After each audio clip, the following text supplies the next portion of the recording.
নিজের হাতের প্যাড চালু করে ফেলল এজেন্ট তিতলি। সে বিমান বাহিনীর কমিশন অফিসার। মাত্র ১৩ বছর বয়সে দাবার গ্র্যান্ড মাস্টার উপাধি পাওয়া এই এজেন্টের হ্যাকিং পারদর্শিতা ঈর্ষান্বিত। সব থেকে কম সময়ে দুনিয়ার যে কোনো সাইটে ঢুকে যাওয়ার ক্ষমতা সে রাখে। কম্পিউটার থেকে দ্রুত গতিতে যে কোনো ধরনের ম্যাথ সমাধান সে করতে পারে। কমান্ডার মেজর জায়ান যে ৫ জায়গার নাম বলেছে, সে জায়গাগুলো এজেন্ট তিতলি মার্ক করে নিয়ে তার আশেপাশের জায়গাগুলোর বর্তমান অবস্থান দেখে নিয়ে বলল, স্যার, আপনি একটা জিনিস হয়তো খেয়াল করেছেন।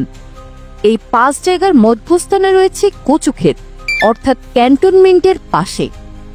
আর চারদিকে যথাক্রমে মিল্কভিটা, ভাসানটেক, রায়ের বাজার এবং মগবাজার। কথাগুলো শুনে কমান্ডার মেজর জায়ান হেসে দিয়ে বলল, দারুণ, আপনার ইনভেস্টিগেশন একদম সঠিক। কথাগুলো বলতে বলতে কমান্ডার মেজর জায়ান এজেন্ট এলিটার দিকে তাকালো। এজেন্ট এলিটা খানিকটা ভয়ে ভয়ে বলল, আসলে স্যার, আমি জানি না যে কথাটা বলতে চাইছি সেটা ঠিক কিনা। তবে এই ৫ স্থানে সবথেকে বড় ধরনের পাবলিক ফিগারদের নিয়ে অনুষ্ঠান করা হয়েছিল। যদিও ইতিপূর্বে এই সকল জায়গায় এত বড় অনুষ্ঠান করা হয়নি। তার থেকে বড় কথা, এই ৫ জায়গায় যে সকল সেলিব্রিটিরা এসেছিল তাদের ম্যাক্সিমাম ইন্ডিয়ান।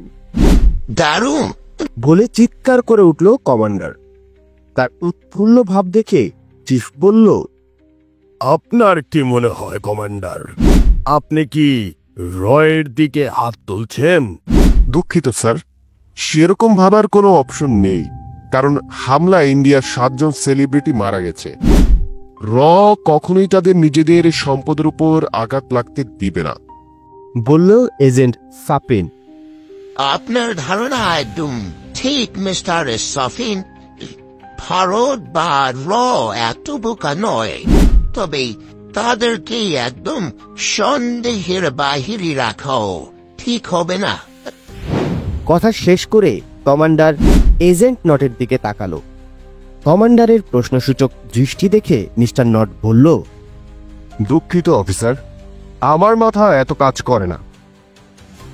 পারলে অর্ডার দিন, কার হৃৎপিণ্ড ছিদ্র করে দিতে হবে অথবা কার মাথা কেটে আপনার সামনে হাজির করতে হবে। সে যদি মঙ্গল গ্রহেও লুকিয়ে থাকে তবুও সমস্যা নেই। তবে ২ জন পাকিস্তানি সিঙ্গারের মৃতদেহ অথবা তাদের হদিস পাওয়া যায়নি। পাকিস্তান থেকে অনেক চাপ সৃষ্টি করা হচ্ছে তাদের সুপারস্টার সিঙ্গারদের ফিরিয়ে দেওয়ার জন্য। সিঙ্গার ২ জনের নাম রকিস্টার ধীমান এবং পপ স্টার সানি। এর দ্বারা আপনি কি বুঝাতে চাইছেন?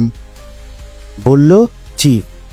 খানিকটা রহস্যময় হাসি দিয়ে কমান্ডার মেজর জায়ানের দিকে তাকিয়ে মিস্টার নট বলল, আমার কাছেও বিষয়টা বেশ রহস্যজনক মনে হলো, তাই বললাম। এর পিছনে কোনো কারণ নেই অথবা আমি কিছু বোঝাতেও চাইনি। তবে হ্যাঁ, আমাদের কমান্ডার সাহেব অনেক কিছু বুঝেছেন এবং অচিরেই তিনি সেটা খোলাসা করবেন।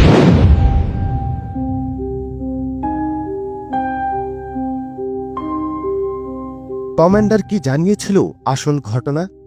জানতে হলে পড়ুন ইফতি রহমানের লেখা মৌলিক সামরিক থ্রিলার এজেন্ট 702। বইটি প্রকাশিত হয়েছে উৎসব প্রকাশন থেকে। বইটির media partner prime beat studio. অনলাইনে সংগ্রহ করতে চাইলে এখনই মেসেজ দিন উৎসব প্রকাশনের ফেসবুক পেজে অথবা কমেন্ট করুন আমাদের এই ভিডিওতে। Prime Beat Studio, from headlines to heartlines.